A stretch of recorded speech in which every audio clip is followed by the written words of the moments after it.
सुप्रभात। हिंदी की कक्षा में आपका स्वागत है। आज का जो हमारा उप विषय है वो रहेगा कक्षा छठी मातृभूमि, जिसे लिखा है सोहन लाल द्विवेदी ने। इसका कविता का भावार्थ आज हम करेंगे। ऊंचा खड़ा हिमालय आकाश चूमता है। कवि ने भारत की महिमा का गुणगान करते हुए बताया है कि भारत की भौगोलिक स्थिति क्या है और क्या हमारा इतिहास रहा है। कवि कहते हैं कि भारत के उत्तर में जो ऊंचा हिमालय है, हिमालय की सबसे छोटी जो एक है ना माउंट एवरेस्ट, वो सबसे ऊंची है, तो सबसे ऊंचा पर्वत माना गया इसको। तो आकाश चूमता है, इतना ऊंचा है मानो वो आकाश को चूम रहा हो। नीचे चरण तले झुक ऐसे झुकना, ऐसा लगता है कि नीचे की तरफ जो पैरों को जो हमारी भारत माता है उसके जो चरण हैं वो दक्षिण में कन्याकुमारी की में माने जाते हैं। तो वहाँ लगता है कि जो सिंधु सागर है ना, हिंद महासागर, वो नित झूमता है कि हमेशा भारत माँ के चरणों को छूकर मस्ती में वो झूमता है। गंगा यमुना त्रिवेणी, जहाँ गंगा यमुना सरस्वती तीनों नदियाँ मिलती हैं तो वहाँ एक धारा बनती है, त्रिवेणी का संगम जिसे माना जाता है। नदियाँ लहर रही हैं, भारत में ये नदियाँ लहराती रहती हैं। जगमग छटा निराली पग पग छहर रही हैं। इनकी छटा, इनको देखते हुए बहुत ही मनोहर लगता है और इनकी छटा चारों तरफ बिखरी हुई है। पग पग छहर रही हैं, हर पग पग मतलब हर स्थान पर थोड़ी थोड़ी दूरी पर भी इनकी जो छटा है, जो इनकी सुंदरता है, जो इनकी महिमा है, वो बिखरी हुई है। वह पुण्य भूमि मेरी, वह कौन सी? भारत माता। जो भारत वर्ष है उसकी जो भूमि है वो कैसी है? पुण्य है, पूजनीय है, पवित्र है। वह स्वर्ण भूमि मेरी, स्वर्ण का मतलब सोना उगाती है। जैसे जो फसलें हम बोते हैं, उगाते हैं, वो पकने के बाद स्वर्णिम कलर रंग की हो जाती हैं, तो इसीलिए स्वर्ण भूमि बोला गया है। कवि ने इसे स्वर्ण भूमि कहा है। वह जन्म भूमि मेरी, मैंने इस भूमि में जन्म लिया है, तो वो भूमि कैसी है? मेरी जन्म भूमि है। वह मातृभूमि मेरी, और जो भारत माता है वो हमारा पालन पोषण एक माँ की तरह करती है। तो जो भारत की भूमि है वो मेरी माँ है। वह मातृभूमि मेरी, मेरी माँ की भूमि वो है, अर्थात ऐसी भूमि है जो मेरा लालन पालन एक माँ की तरह करती है। झरने अनेक झरते, जिसकी पहाड़ियों में चिड़िया चहक रही हैं, हो मस्त झाड़ियों में। कवि आगे भारत की महिमा का वर्णन करते हुए कहते हैं कि पहाड़ों से निकलने वाली जो नदियां हैं उनमें, या पहाड़ों से जब बर्फ पिघल के आती है तो पहाड़ों से अनेक झरने निकलते हैं, ऊंची ऊंची पहाड़ियों से, पहाड़ों से।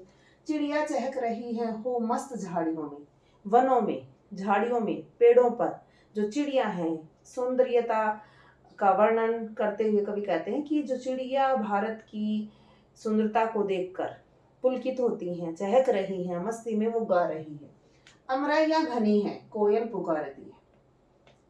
भारत में, हमारी भारत भूमि में चारों तरफ आम के घने वन हैं, बगीचे हैं, पेड़ हैं, और जिनमें मस्त होकर कोयल गाती है। बहती मलय पवन है, तन मन संवारती है।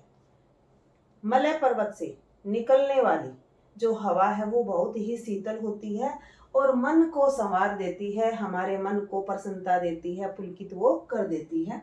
वह धर्म भूमि मेरी, ये भूमि जहाँ पर श्री कृष्ण ने गीता का उपदेश दिया था, धर्म का उपदेश दिया था, हमारा जो कर्तव्य है उसका उपदेश दिया था, तो ऐसी धर्म भूमि है कि यहाँ धर्मात्मा की भूमि इसको माना गया है।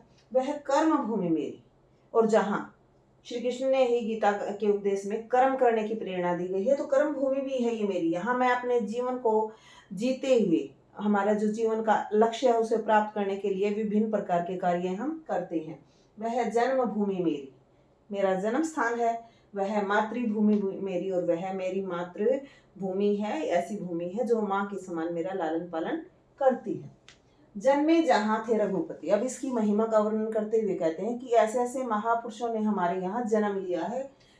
जन्मे जहाँ थे रघुपति, रघुपति श्री राम, दशरथ के पुत्र थे ना, जहाँ पर दशरथ पुत्र श्री राम का जन्म हुआ। जन्मी जहाँ थी सीता, जहाँ जानकी का जन्म हुआ, सीता का जन्म हुआ। श्री कृष्ण ने सुनाई वंशी पुनित गीता, जहाँ श्री कृष्ण ने बंसी की धुन भी सुनाई है और लोगों को कर्म करने की प्रेरणा देने के लिए गीता का संदेश भी दिया है। गौतम ने जन्म लेकर जिसका सुयश बढ़ा है, सुयश जो यश में समृद्धि और किसने कर दी? गौतम ने जन्म लेकर।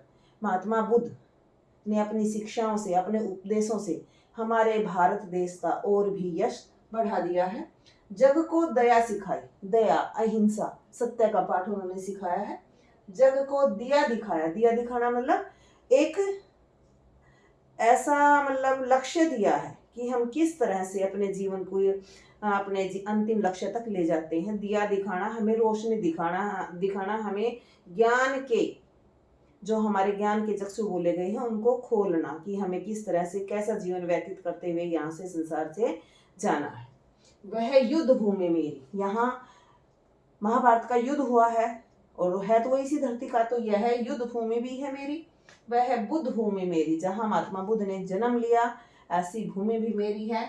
वह मातृभूमि मेरी, मेरी माँ की भूमि भी है जो माँ की तरह मेरा लालन पालन करती है। और वह जन्म भूमि मेरी, और मेरी जन्म भूमि भी है क्योंकि मैंने यहाँ पर जन्म लिया है। तो एक बहुत ही अच्छी कविता है जिसे सोहन लाल द्विवेदी जी ने लिखा है और ये हमारी हिंदी की मल्हार पाठ्य पुस्तक कक्षा 6 में संकलित है।